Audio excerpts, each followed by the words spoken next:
ওম শান্তি। মুৰলীৰ তাৰিখ 3 জুলাই 2025। মৰমৰ সন্তানসকল, এই বেহদৰ নাটকত তোমালোক আচৰিত ভাৱৰীয়া। এয়া অনাদি নাটক, ইয়াত একো সলনি হ'ব নোৱাৰে। প্ৰশ্ন: বুদ্ধিমান দূৰদৰ্শী সন্তানসকলেহে কোনটো গূঢ় ৰহস্য বুজিব পাৰে? উত্তৰ: মূল লোককে ধৰি গোটেই ড্ৰামাৰ আদি মধ্য অন্তৰ যি গূঢ় ৰহস্য, সেয়া দূৰদৰ্শী সন্তানসকলেহে বুজিব পাৰে। বীজ আৰু বৃক্ষৰ সম্পূৰ্ণ জ্ঞান তেওঁলোকৰ বুদ্ধিত থাকে। তেওঁলোকে জানে এই বেহদৰ নাটকত মই আত্মাৰূপী ভাৱৰীয়াই এয়া যি চোলা পিন্ধি বা শৰীৰ ধাৰণ কৰি ভূমিকা পালন কৰি আছোঁ, এনেকৈ সত্যযুগৰ পৰা কলিযুগলৈকে ভূমিকা পালন কৰিব লাগে। কোনো ভাৱৰীয়া মাজতে উভতি যাব নোৱাৰে।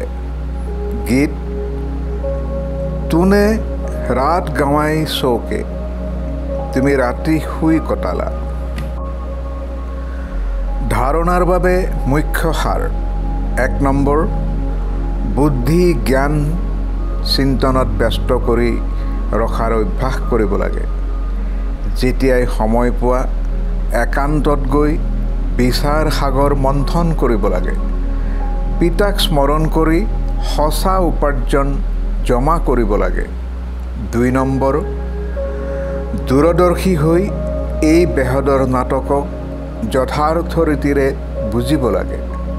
সকলো ভাৱৰীয়াৰ ভূমিকা সাক্ষী হৈ চাব লাগে।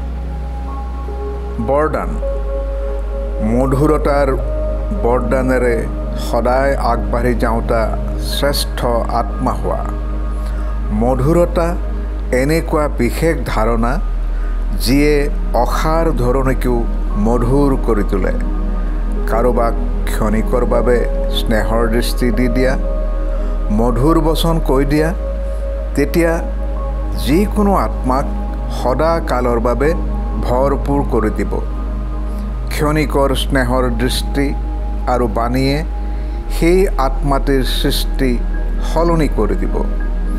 তোমালোকৰ দুটি মধুৰ শব্দয়ো সদা কালৰ বাবে তেওঁলোকক পৰিৱৰ্তন কৰাৰ নিমিত্ত হৈ যাব। সেইকাৰণে মধুৰতাৰ বৰদান সদায় লগত ৰাখিবা। সদায় মধুৰ হৈ থাকিবা আৰু সকলোকে মধুৰ কৰি তুলিবা। শ্লোগান: সকলো পৰিস্থিতিত ৰাজি হৈ থাকা, তেতিয়া ৰাজযুক্ত হৈ যাবা। ওম শান্তি। অব্যক্ত সংকেত: সংকল্প শক্তি জমা কৰি শ্ৰেষ্ঠ সেৱাৰ নিমিত্ত হোৱা। যেতিয়া অন্য সকলো সংকল্প শান্ত হৈ যায়, মাত্ৰ এক পিতা আৰু মই এই মিলনৰ অনুভূতিৰ সংকল্প থাকিলে, তেতিয়া সংকল্প শক্তি জমা হয় আৰু যোগ শক্তিশালী হৈ যায়। ইয়াৰ বাবে সমাহিত বা সামৰি লোৱাৰ শক্তি ধাৰণ কৰা। সংকল্পত সম্পূৰ্ণ ব্ৰেক লাগক, ঢিলা নহয়।